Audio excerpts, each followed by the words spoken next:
Y así ingresamos entonces en este segundo bloque de Agenda Propia. Estamos con Claudia Roca, ella es presidenta de la rama argentina de la Asociación Americana de Juristas. Y también, perdón, y también integrante de la Red Federal por la Defensa de los Derechos Humanos y la Democracia. Ahí va. Claro. Para algo podríamos llamar el Estado de Derecho, salud en el Estado de Derecho que se va. Sí, claro. Claro. Era un proceso que se venía desarrollando más o menos fácticamente, pero bueno, creo que acaban de blindar a los jueces y fiscales adeptos a este régimen con una ley que, bueno, tendremos que ir planteando la constitucionalidad en la medida que sean los casos. ¿Cómo funcionan estas tres leyes? Decíamos, juicio en ausencia, reiterancia y ley antimafia. Entiendo que no son leyes que van aisladas. La reiterancia la vamos a poder usar para criptolibra, porque en realidad la ley reincide. ¿Será? Claro. ¿No? ¿Será? No, bueno. Pero difunde, no promociona, así que no capaz que no es un delito. No, bueno, ¿y qué hacemos con el incumplimiento de los deberes del funcionario público, no? Tampoco. Bueno, perdón, no, como para ordenarnos. Porque nadie, es como que pasó sin pena ni gloria. El jueves, en una batería de medidas, el Senado aprueba la ley antimafia, nadie habla del tema, Cachorro anticipó algo en el bloque anterior. ¿Qué es la ley antimafia y cómo nos afecta? Bueno, dijo... Eso que dijo Cachorro. No, pero hay algunas cosas que hay que decir primero. Tanto en diputados como en senadores se aprobó a la madrugada, sin discusión, sin consulta a especialistas, de espaldas a la gente y a la madrugada como los ladrones. Quiero decir, es importante entender, digamos, porque ante esta característica central que ha tenido el proceso de sanción de esta ley, habla a las claras de que estamos frente a algo sumamente peligroso, porque el silencio de todos, propios y ajenos, o tibios y troyanos, nos marca cuál es la matriz de este proyecto, que no tiene que ver con una concepción de la seguridad, sino tiene que ver con un proyecto de país que es necesario blindar represivamente. Entonces, lo primero que hay que decir es que, bueno, aclaremos qué es esto de reiterancia primero. Quiere decir que una persona con dos acusaciones penales puede ser... No condenas. No condenas. O sea, con dos causas abiertas. No condenas. Puede ser objeto de prisión preventiva.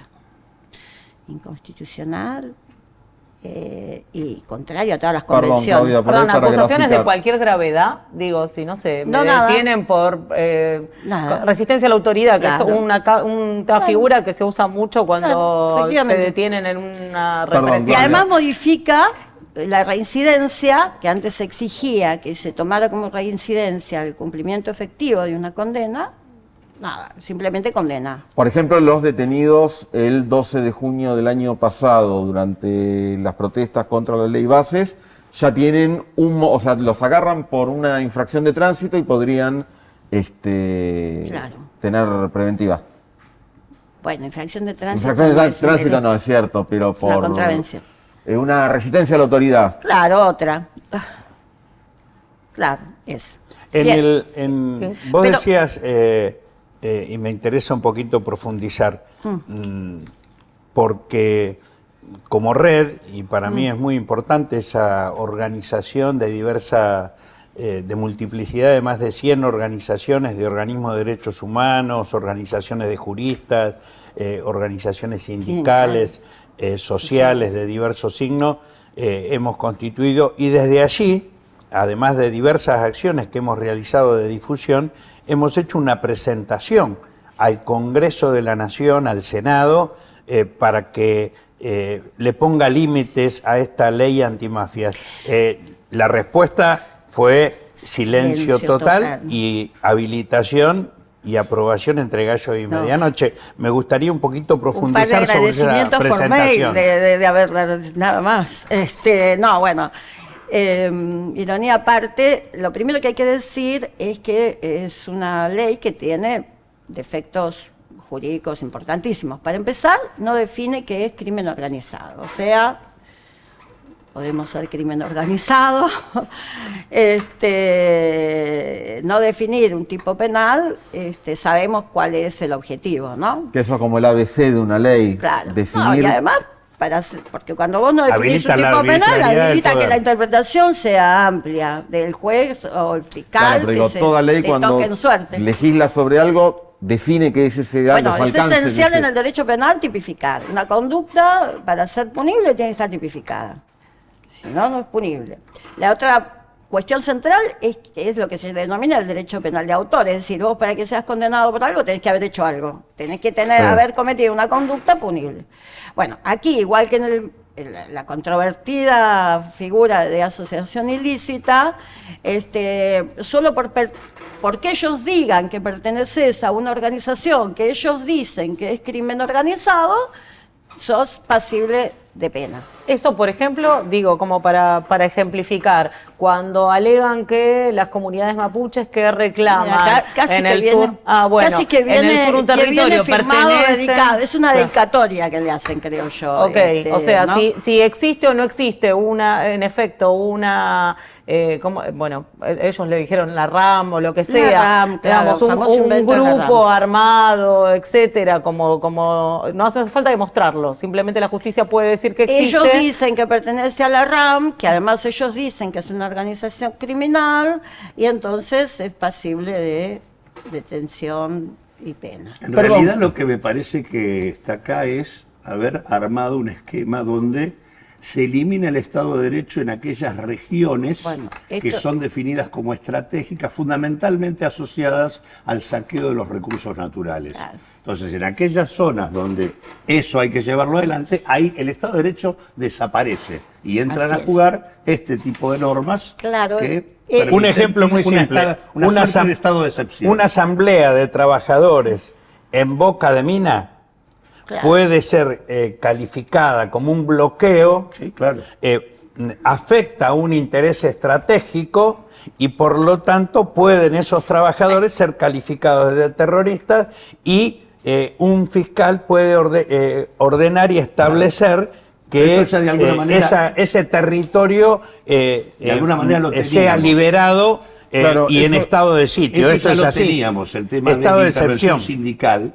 La cuestión penal sobre lo sindical ya lo teníamos, como teníamos el protocolo que transforma el delito en la pero no la penalización. Pero lo que aparece ahora es el tema de las regiones, en donde directamente vos instalás una suerte de estado de excepción en una región determinada. Claro, porque se llaman zonas, establece la posibilidad de que a requerimiento de un fiscal federal, Ministerio de Seguridad o algún fiscal especial, se pueda determinar uno que se llama una zona de investigación especial. En esa zona de investigación especial se puede todo, piedra libre. Que además es extensible, a requerimiento. Para lo único que eligen de todo lo que pueden hacer, dice la ley, para lo único que se requiere autorización judicial es para los allanamientos y para los decomisos. Ahora, siempre hay una trampa. Los allanamientos pueden ser extendibles también a otros, porque si encuentran un delito vinculado al objeto del allanamiento que autorizaron, allanan directamente. Pero, perdón, y es importante entender esto a raíz de lo que decían los dos, ¿no? Es decir, en esta zona de investigación especial, o sea, lo que está haciendo la ley acá es regular con una supuesta ley el estado de sitio constitucional. Y entonces cambia conmoción interior por amedrentamiento, ¿no? Y imagínate lo que decía Cachorro, ¿no? Nos vamos todos los despedidos de PF, que la fuerza no lo permita, vamos a hacer una manifestación. El acampe de Telam que hubo acá. ¿Cómo? El acampe de Telam que tuvimos acá unas Entonces, cuadras. bueno, pero no usan la palabra terrorismo, ahora son una organización criminal. Una mafia. ¿No? Eso te quería una preguntar. organización criminal. Entonces, además tienen el Comando de Seguridad Productiva. ¿Qué es eso? Además tienen, es lo que creó Patricia Bullrich en el Ministerio de Seguridad. Además tienen la División de Agentes Encubiertos, también por resolución y decreto. Y además tienen el Comando de Investigación Federal y el del Cuerpo de Inteligencia Artificial, con el cual, merced a las bondades de esta ley, van a poder entrar en tu computadora, en tus sitios, en tus redes, en absolutamente todo, porque no existe más el artículo 19 de la Constitución. Entonces, el esquema, y ahí sí me parece importante atarlo, ¿por qué esto de zonas de investigación especial? Porque esto responde a un proyecto de dominación económica. ¿Qué zonas tenemos calientes? Y es fácil entender dónde se va a aplicar. Neuquén, el norte, por el litio, ¿no? Las mineras. El corredor litoral. Digo, ahora, ¿cómo entra esto en el discurso? Porque digo, aquí no hay solo una complicidad de el Poder Ejecutivo con el Judicial y el Poder Legislativo. Aquí también hay una complicidad comunicacional muy importante, digo, porque todo esto lo meten con el famoso discurso de mano dura. A ver, la mano dura este gobierno, ¿a quién se la aplicó? A los jubilados, a los trabajadores y a la gente en la calle donde tenemos que asistir. Me da vergüenza, no sé cómo explicárselo a mis hijos, cuando veo que hay 20 policías con un pobre señor roto en la calle, digamos. Esta es la mano dura. Porque digo, terminemos con el discurso, porque es muy importante decir esto. El modelo Bukele, ¿qué es el modelo Bukele? Por ejemplo, hoy, en este momento, 2024 fue la última estadística sobre delitos violentos. El Salvador tiene el índice más bajo, seguimos nosotros. Sin política Bukele. El Salvador acaba de ser evaluado en Ginebra por someterse a la evaluación periódica universal de derechos humanos. Las denuncias son espantosas. El mismo Bukele reconoció 8.000 presos inocentes. Bukele lo dijo, no lo digo yo. No lo dicen las organizaciones que denuncian, que hablan de 60.000 presos inocentes. Yo he conversado con dirigentes de la Federación Sindical de El Salvador que han visto cómo tiran los cadáveres en el cementerio en bolsas, porque se mueren en las cárceles como moscas, porque además no les dan de comer. Y personas que estamos asumiendo que son inocentes. Ahora yo digo, puede que a la gente no le importe nada todo esto, pero ojo que le puede tocar a aquellos que le pregunten al señor que estuvo preso por tener talco. ¿Este poder le están entregando a esta gente? A una señora que clava un poste por un alambrado de 200 metros, como emulando el muro de no sé qué cosa, y al otro día ven el pobre trabajador, no sé qué. Es terrible el poder, a quién se lo están entregando. Un poder que la Constitución preveía que no podía ser. Y de nuevo, esto tiene que ver, y se sostiene porque hay una matriz económica, sin ninguna duda. Y de nuevo, por favor, terminemos con el modelo Bukele. Hay que escuchar al gobernador de Santa Fe repitiendo barbaridades. Y está reformando la Constitución en ese sentido. Mañana podemos hacer cualquiera. Reformar la Constitución y habilitar leyes para reprimir es lo que habilita seguir con este sistema de hambre. Ahora seguimos hablando con él sobre este tema después de esta pausa, así que no se vayan, que seguimos hablando de ley antimafia y lo que significa para todos nosotros.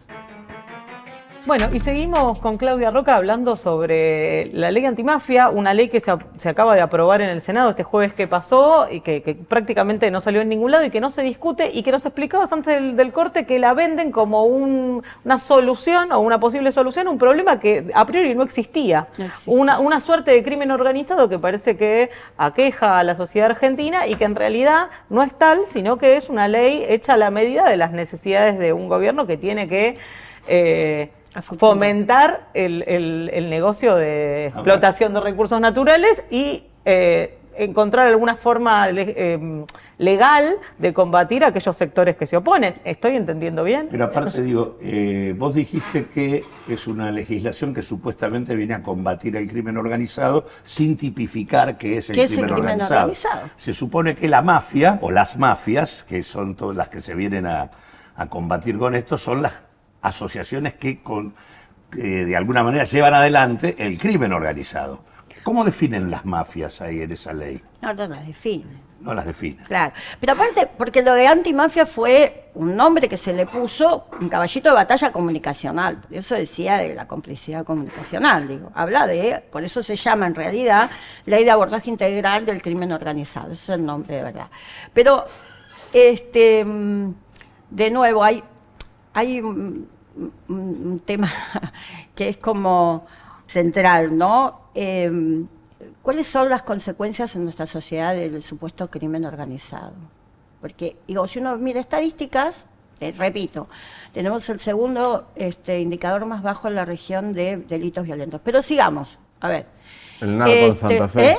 El narco en Santa Fe. Claro, Puyaro, por ejemplo, es uno de los paladines de los últimos indicadores dicen que bajó la violencia en Santa Fe. Así que, además, el ministro de Justicia y la ministra de Seguridad dieron una conferencia de prensa con pompas y platillos diciendo que habían bajado todos los indicadores en materia de narcocriminalidad. Bien, por ahí entonces no estarían necesitando esta ley. ¿Para qué la necesitan? Después, a ver, hablemos, se acaba de hacer un blanqueo brutal en donde todas las organizaciones criminales del mundo pudieron venir a lavar dinero acá, hasta reactivar el mercado inmobiliario, digo. Así que por ahí tampoco barato. Y el dólar barato también para favorecer el tema porque digo, no aborda la criminalidad económica, a la cual a todas luces hoy sabemos que reporta también, digamos, tiene vínculos el presidente de la Nación, digamos, porque evidentemente hay todo un esquema económico que favorece la especulación financiera más dañina para todas las sociedades. Entonces digo, la reciente revisión del GAFI, el informe que saca la Corte Suprema, dice que se ha avanzado, que por eso no entramos en la lista gris, porque había todo un montón de factores de riesgo muy importantes. Ahora, teóricamente zafamos de entrar a la lista gris porque todos los juicios en materia de lavado y narcocriminalidad han sido exitosos, se han hecho grandes avances, bla, bla, bla, bla. Y entonces, ¿a cuento de qué tenemos esta ley? Bueno, es evidente a cuento de que están blindando a futuro toda la resistencia organizada que tenga la sociedad cuando se complete y les parece que uno está exagerando, miremos lo que acaba de pasar en Bolsón, en donde hay incendios que claramente son intencionales, que son funcionales a una venta absolutamente a precio vil de tierras que les estaban faltando, y vemos que fuego selectivo, porque Emiratos de Qatar no le afecta, a Emiratos Árabes tampoco, a Escondido tampoco. Bueno, y todo eso es toda una franja que cuando uno mira el mapa entiende que la estaban necesitando, porque además hay un proyecto energético que lo tienen los cataríes de represas hidroeléctricas, que es la energía del futuro, y lo van a comprar barato y en violación a la ley de fronteras. Perdón, vos decías antes de la pausa, ¿a quién le estamos dando este poder? Y yo quería preguntarte, ¿qué libertades nuevas tienen ahora las fuerzas de seguridad con esta nueva ley vigente? Bueno, para empezar, esto que decía Cachorro hoy, ¿no? Tenés en el marco de esas zonas de investigación especial, podés detener por averiguación,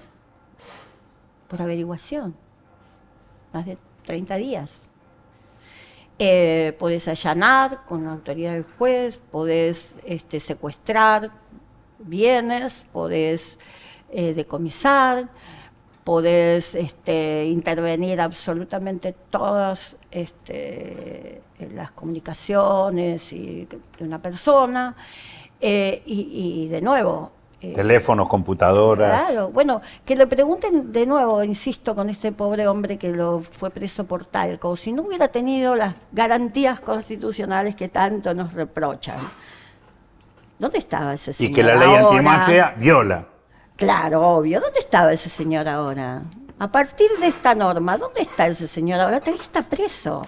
Y el silencio que marcaban bien ustedes es lo más grave de todo. Porque ni siquiera le están diciendo a la sociedad realmente si quieren esto. Porque además no es necesario. La mayor violencia la que están sufriendo es la económica. Esa es la violencia peor que están sufriendo la mayoría de nuestra población. Y en todo caso, la inseguridad que tiene que ver con sectores, con delito más marginal, ¿no? Ese es el delito que más impacta en los barrios, que tiene que ver con las condiciones socioeconómicas en las que vivimos. No crimen organizado. No. Por eso, además, esto de la reiterancia, con el nivel del porcentaje que tenemos de detenidos sin condena en la Argentina, ¿y qué van a hacer? ¿Dónde los van a meter? ¿Se lo van a mandar a Bukele también, como quiere hacer Trump? O sea, o también hay un negocio de construcción de cárceles, quién sabe, ¿no? Bueno, habían planteado también el modelo privado de gestión privada de cárcel. Bueno, claro, ese es el negocio que se instaló en su momento en México. En Estados Unidos. En Estados Unidos, bueno, fue el promotor. Y que ha tenido múltiples denuncias en Estados Unidos, hay que decirlo, claro, de connivencia entre jueces que condenan y dueños de cárceles que necesitan más condenados. O sea que es un modelo polémico. Pero en esas cárceles comen, te voy a decir. Contra más condenados, contra más presos tengo, más cobro. Claro, obvio. Pero además es interesante, porque ahí por lo menos comen y están vestidos. En las cárceles de Bukele no comen y están en condiciones inhumanas, por eso se los quieren mandar ahí. Y este es el modelo de un Milei que firma contratos con un estafador a conciencia de que estuvo preso por estafador, que es el padre de David, en una estafa a la luz pública que, bueno, que la justicia sigue siendo lerda para abordar, como bien describía Claudio recién. Sí, interesante esto de que no hayan tomado las medidas básicas. Igual allá sí tienen las pruebas. Y la abogada está amenazando con mostrar un contrato. Bueno, no casualmente a la abogada la hackearon. Claro. Le hackearon directamente capaz que le aplican, capaz que le están aplicando la ley antimafia, claro. No, de hecho, en los Estados Unidos, el estudio que llevó el más importante, que llevó una cantidad importante de denuncias de afectados, a diferencia de lo que nosotros tenemos acá, que es la figura de asociación ilícita, y que es con la que nosotros encabezamos la presentación, allá hay otra calificación que es la de conspiración. Y esa es la figura con la que le metieron la causa a la criptolibra. Claro. Claudia, ¿qué nos queda por hacer, digo, ahora con la ley antimafia convertida en efecto en una ley, a la población civil, que nos encontramos con esto, con el aval para que las fuerzas de seguridad sean aún más arbitrarias de lo que ya son? O sea, ¿hay algo que se puede interponer? ¿Hay alguna lucha por dar? ¿Presentaciones?